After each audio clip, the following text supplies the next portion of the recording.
ආයිබෝවන් අද අපි මේ අපේ channel එක සමග සම්බන්ධ වුණේ මේ කොස් ගෙඩියක් කපද්දි කොහොමද අතේ කොහොල්ල නොගෑවි කපන්නේ කියලා.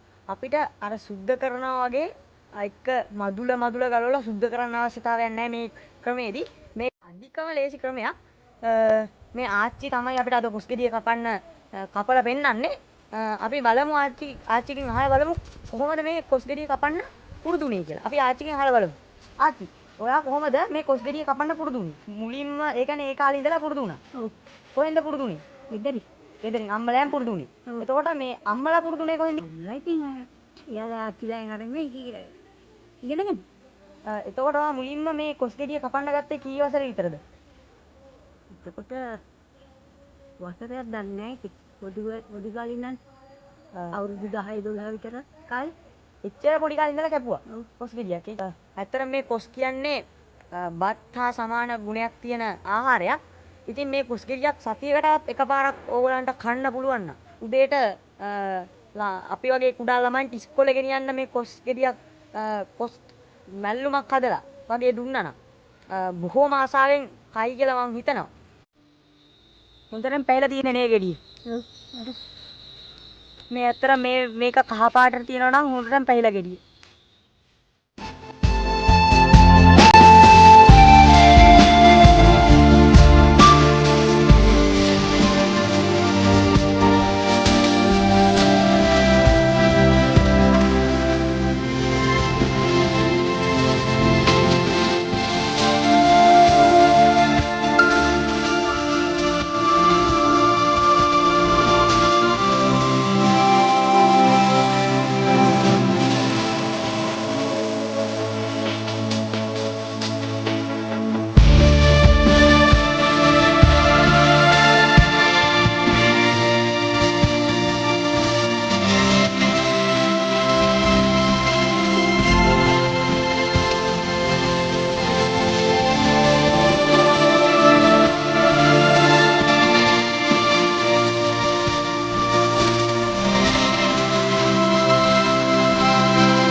ඔව් මේ තියෙන්නේ දැන් කොස් මදුළු.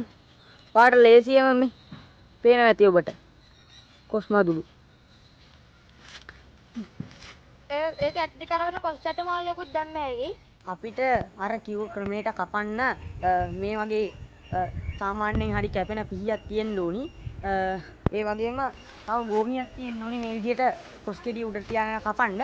ඉතින් ඒ වගේම කලින් වීඩියෝ එකකටත් ආයි අපිට රසයෙන් දෙව්මින වාස්ම කියලා යා තමයි පළවෙනිටම කමෙන්ට් කරලා තිබ්බේ. එයාටත් බොහොම ස්තුතියි. ඇත්ත වශයෙන්ම මේ අපි අද දුන්න ඔයගලන්ට දුන්න වීඩියෝ එක කරුණාවති ආච්චිගෙන් තමයි අපිට මේ ක්‍රමය හොයාගන්න පුළුවන් වුණේ.